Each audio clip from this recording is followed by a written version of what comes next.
Hello students.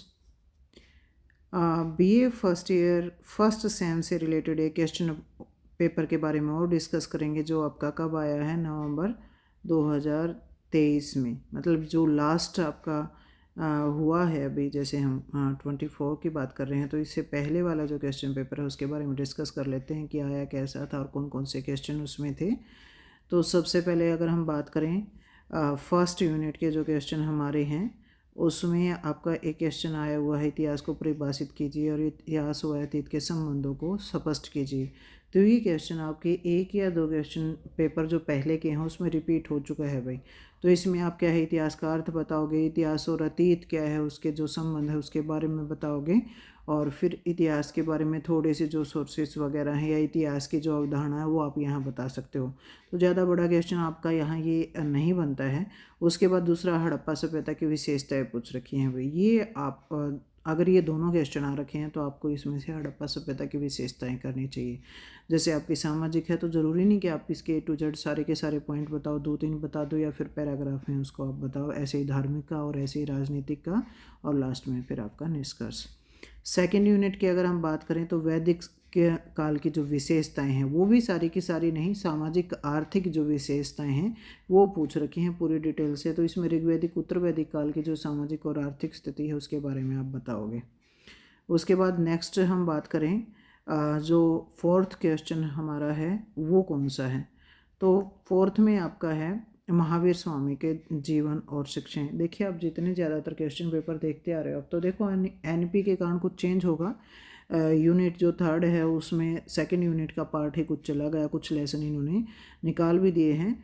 तो यहाँ महावीर स्वामी का जो जीवन और शिक्षाएं हैं सेकंड यूनिट में आपको बहुत बार ये देखने को मिल रहा है अभी, महात्मा बुद्ध और महावीर स्वामी का।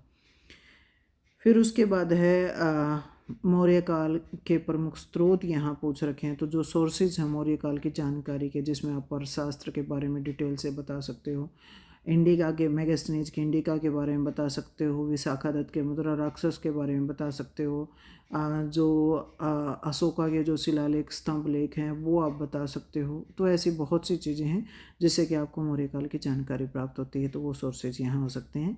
लेकिन हम इसको कम करते हैं तो दूसरा क्वेश्चन और देख लेते हैं, हर्षवर्धन का जीवन और विजय।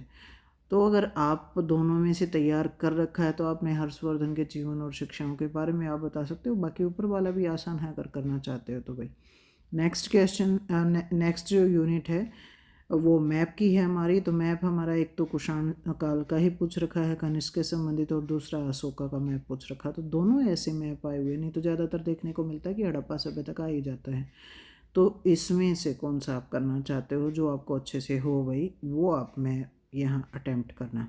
ये मैप तो करना ही, मैप मिलेगा आपको। उसके अलावा मैप की टिप्पणी आपको जो आंसर बुकलेट मिलती है उसमें इसकी टिप्पणी भी करके दिखानी है और मैप भी फिल करना है। आगे देख लेते हैं जो क्वेश्चन दे रखे हैं, छोटे क्वेश्चन कौन कौन से हैं उनके बारे में यहाँ बात करेंगे। तो आपको दिखाई भी दे रहा होगा पेपर में जो आए हुए हैं, जैसे त्रिपिटक है, महाकाव्य है, बिम्बसार है, जैन संघ है, हीनयान महायान है, बिंदुसार है, कनिष्क है, गोपाल है। कुछ ऐसे क्वेश्चन आपके आए हुए हैं, तो इनके बारे में यहाँ नीचे आंसर उनके दे रखे हैं हमने, तो उनके बारे में डिस्कस यहाँ कर लेते हैं। तो सबसे पहले क्या है, त्रिपिटक भाई। ये त्रिपिटक की रचना के ये त्रिपिटक क्या है, बौद्ध धर्म से संबंधित ग्रंथ हैं और इसमें भगवान बुद्ध के उपदेशों का संग्रह इसको माना जाता है। और ये त्रिपिटक क्या हैं, 3 भागों में बटे हुए हैं, और जिन्हें 3 भाग कौन कौन से, विनय पिटक, सूत पिटक और अभिधम पिटक। ये देखिए क्वेश्चन पेपर हमने किया था उसमें भी आपका त्रिपिटक आया हुआ, त्रिपिटक, त्रिरत्न, महात्मा बुद्ध, महावीर स्वामी, ये क्वेश्चन आपके रिपीट होते रहते हैं भाई। नेक्स्ट जो क्वेश्चन है हमारा वो है महाकाव्य। तो अगर बात करें हम भारतीय इतिहास में, हिंदू साहित्य में भी तो 2 प्रमुख महाकाव्य हमारे माने गए हैं, और वो हैं रामायण और महाभारत।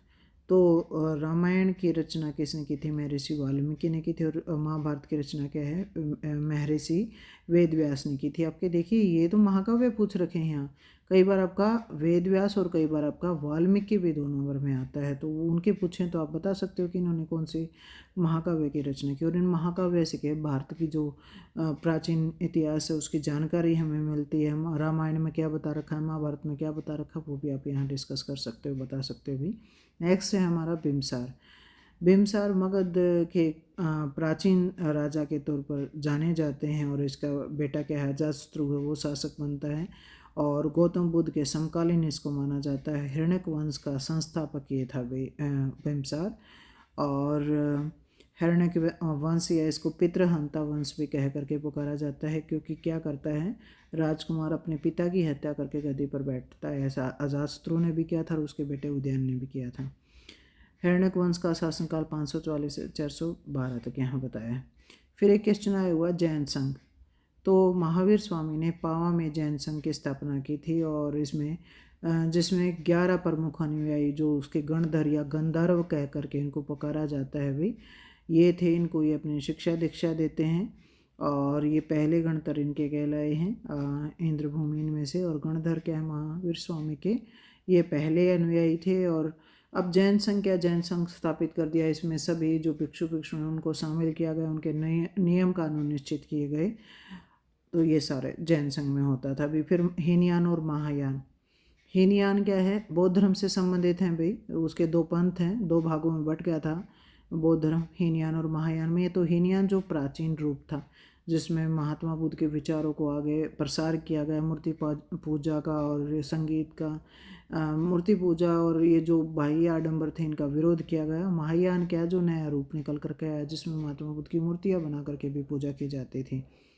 तो ये दो पंथ हैं भाई। हीनयान बुद्ध की मूल शिक्षा का अनुसरण करता है और उसके अलावा निर्वाण प्राप्ति के लिए कौन से मार्ग जरूरी हैं वो बताता है। और महायान में क्या है दिव्य सत्ता के ऊपर बल दिया जाता है और महायान में मूर्ति पूजा की जाती है। तो ये आपका महायान और हीनयान हो गए भाई, दोनों बौद्ध धर्म से संबंधित हैं। फिर बिंदुसार, ये भी इंपॉर्टेंट है भाई, एक दो बार ये भी रिपीट हो चुका है। तो बिंदुसार क्या है मौर्य सम्राट है, दूसरा मौर्य सम्राट है, चंद्रगुप्त मौर्य का बेटा है और अशोक का पिता है भाई। तो इसको अमित्र चेटक्स या सिनसेन भी कह करके पुकारा जाता है। और जैनियों के आजीविक संप्रदाय को इसने क्या है बहुत दान दिया था, उसमें ये रुचि रखते थे। फिर उसके बाद है कनिष्क। कनिष्क भी आपका रिपीट होता रहता है अभी क्वेश्चन पेपर जब हम देखते हैं उसमें। तो ये कुषाण वंश का शासक है, बौद्ध धर्म को इसने अपना लिया था। बौद्ध धर्म की चौथी बौद्ध सभा इसके टाइम पीरियड में होती है। गांधार और मथुरा कला शैली का विस्तार इसने किया, उसको अपना लिया। उसके अलावा रेशम मार्ग के विकास में भी इसने महत्वपूर्ण योगदान दिया था। तो जो हमारा कनिष्क का है वो भी कंप्लीट हो गया है।